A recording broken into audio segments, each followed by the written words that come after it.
Welcome to episode 41 of Soul Care with Stevie Boy. It's so important that we take care of our souls. Our bodies, we've got to take care of.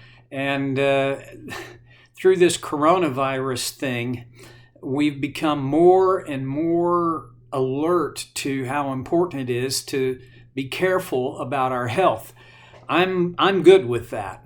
But what we're going to talk about today has direct relationship to what I think a lot of people have through this period of outbreak have felt, and that's anxiety. There's a difference between caution, and being wise and careful about things, and having full-on anxiety about the the twin sibling of anxiety is panic. And I don't mean this in any political sense, but I do have a feeling that as a whole, our country is ready to be done with panic. And I think maybe one of the things that could help us is giving care to our souls. We're in the book of Philippians and in chapter 4. And last time we looked at just one phrase from verse 6, do not be anxious about anything. And I shared with you some of my personal story about anxiety. How does one not be anxious about anything? Well, if you're prone to anxiety, as I am, you have a pretty clean understanding of what it is like to be anxious about lots of stuff. Anxiety is almost like a magnet. Do you remember those old things you used to get at the dime store, and they would have metal shavings? There's a picture of a bald-headed man and metal shavings and then a plastic cover. And you take a little magnet and you drag the metal shavings to cover the bald head with what would look like hair. If you're old, you probably know what that's like. If you're not old, you're thinking that's the dumbest thing I've ever heard. Well, the reason I bring that up is because anxiety is like that magnet. It picks up all kinds of issues. You may be anxious about one thing, but it's crazy how anxiety collects issues to be anxious about.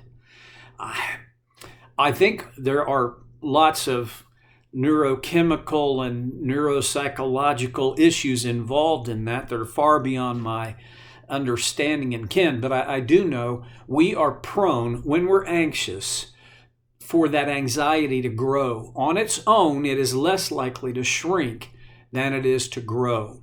So what do you do about anxiety? Well, there are a few things that you can do that can be helpful to you, even physiologically, when you find yourself anxious. But many of them you must practice when you're not anxious, so that when the anxiety comes, you've got a tool in your toolkit that you can pull out and utilize. It's like if you don't know how to use a tool in your toolbox, it does you no good to have it there. And some of the things that a good counselor will tell you to do when you're experiencing anxiety can be very, very wonderful tools, but they won't do you any good if you don't practice before you're in the intensity of anxiety. Well, I'm not going to give you a full-on discourse about it, but I will tell you, because of what happens in your body, in both your brain and in terms of your lungs and heart, and the hormones that are released when you are anxious, especially when anxiety crests the hill and becomes more like panic, your brain is not getting the oxygen that its normal normal experience would be, because it's a big hairy deal, but your amygdala has commanded your pituitary gland, and it fires off signals and sends out two primary hormones, cortisol and adrenaline. And these hormones are designed by God to make you ready in an instant to either fight or flee. They send extra blood to your large muscle groups so that you can fight or fly. And guess what?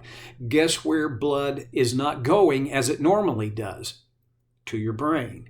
Does it mean you're gonna, that's not like dangerous, is it? Well, not in the way that you might think of danger. What it does is it leaves the front part of your brain, which is the part of your brain that is the part that decides the intensity of threat. It leaves it without resources to do its best work. And so everything then, for a period, goes to your instincts, the instinct to survive. Well, that's more than I even know. I just read it, and so I can repeat it like a scholar's parrot. But I do know that one of the things that can be very helpful when you experience that level of anxiety is deep breathing. Breathing deep, and we don't breathe deep generally unless you're a very physically active person. Most of us are not, and so we breathe shallow. Your lungs rarely completely fill. So deep breathing is an exercise that fills your lungs, holds it, exhales, leaves it exhaled, and then repeats, rinse and repeat.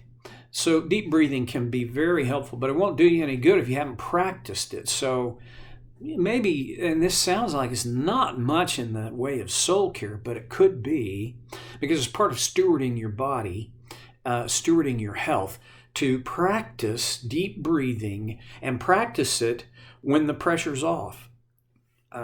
So that's just one little thing, and it's not gonna rock your world until you experience what I have experienced at the onset of what I had all the signs of being a full-on anxiety attack.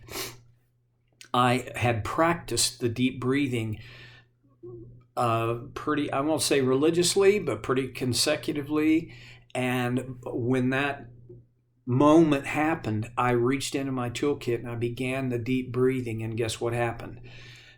That anxiety attack abated. It might help you. That's all I'm saying. But what Paul says needs to be added to whatever else that you can do that might mitigate your anxiety on a metabolic level. What he's talking about in these next words are what goes on in your heart and your mind, what happens in you spiritually. He says, do not be anxious about anything, but in every situation, by prayer and petition, with thanksgiving, present your requests to God. Now, it almost sounds like Paul is saying, okay, if you're anxious, just pray. You'll be okay.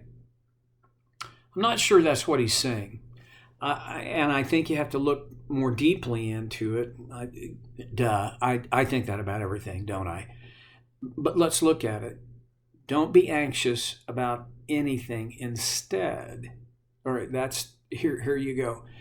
You don't just quit being anxious. You replace anxiety with something else. And Paul gives us the front door, but in every situation by prayer, by prayer. Most of us pray more consistently when things are going south. Most of us pray more diligently and more passionately when it seems like things are just, most of us use prayer as our last resort. And I think what Paul would say is, don't let it be the last resort. Let it be your first resort in every situation. Now that's interesting. I use that term a lot, but here, think about this. Paul is not only saying when you're anxious.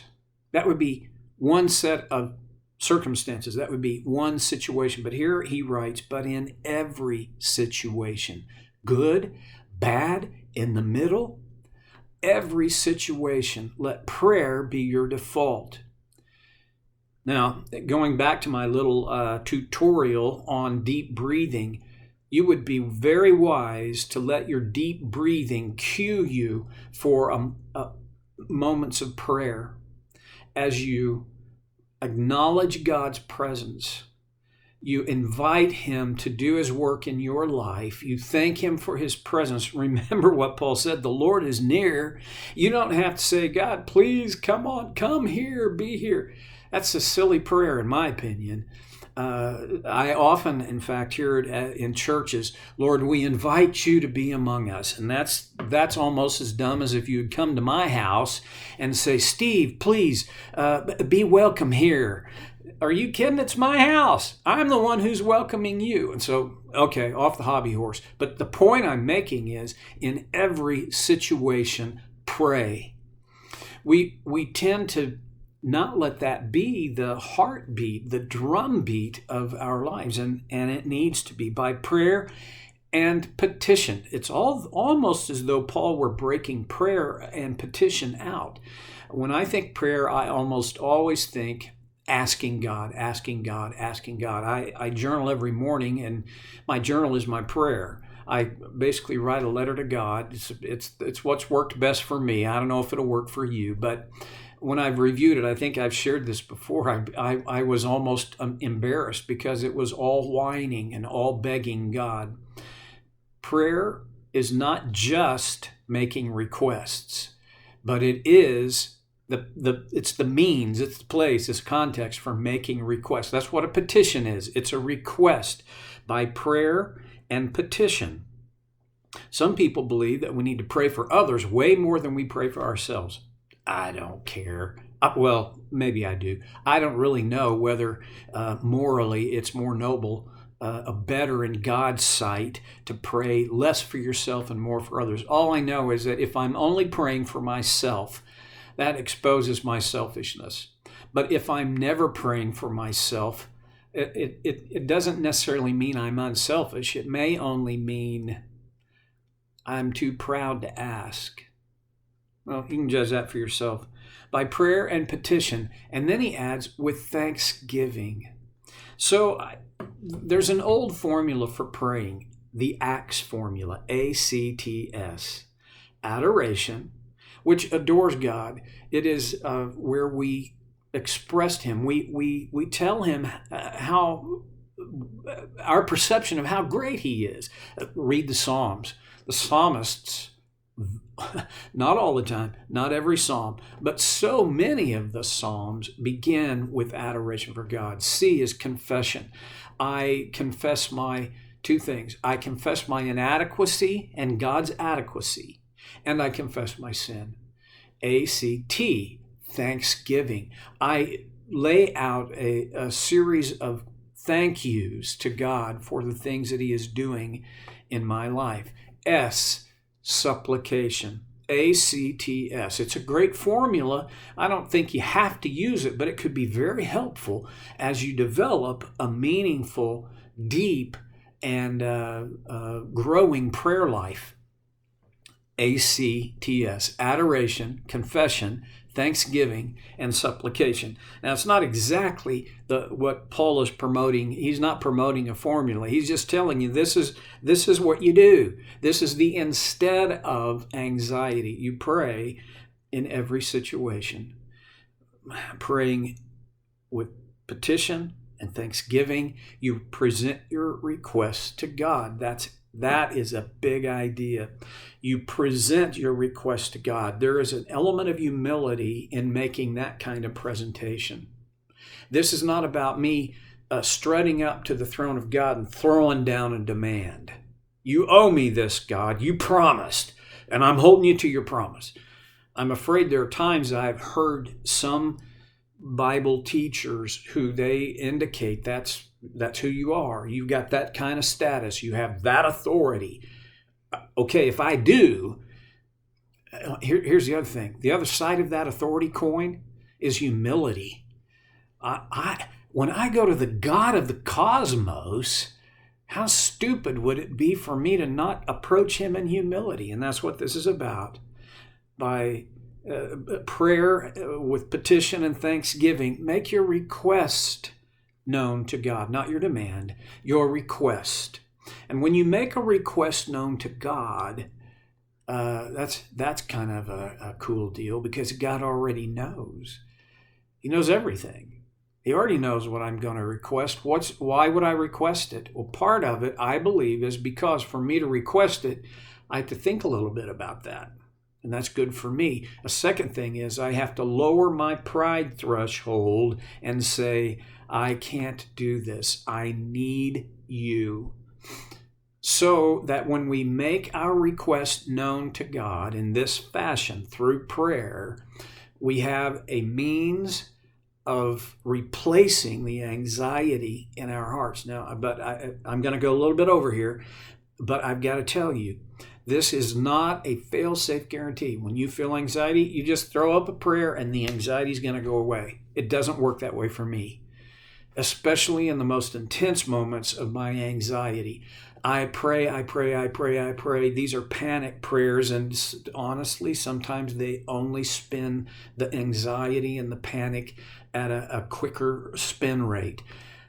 What I must do is drop back, realize that this prayer is not about me calling God's 911 and saying, get here quick.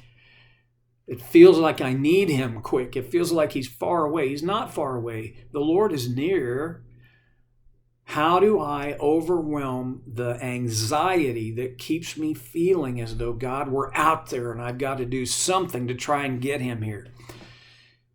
Well, that is the challenge of a growing maturity. And if your temperament is such that you are susceptible to anxiety, it is an especially challenging challenge. It's difficult. And as I said, one thing may be that you need to get your metabolism to a closer to a stasis where it is at normal breathing, at normal heart rate, at normal blood pressure, so that the part of your brain that can pray will be able to pray. Instead, Paul says, by prayer, with supplication and thanksgiving, make your request known to God. And then next time we're going to pick it up with what happens after that. But I have way gone over. I'll see you next time, I hope, on Soul Care with Stevie Boy.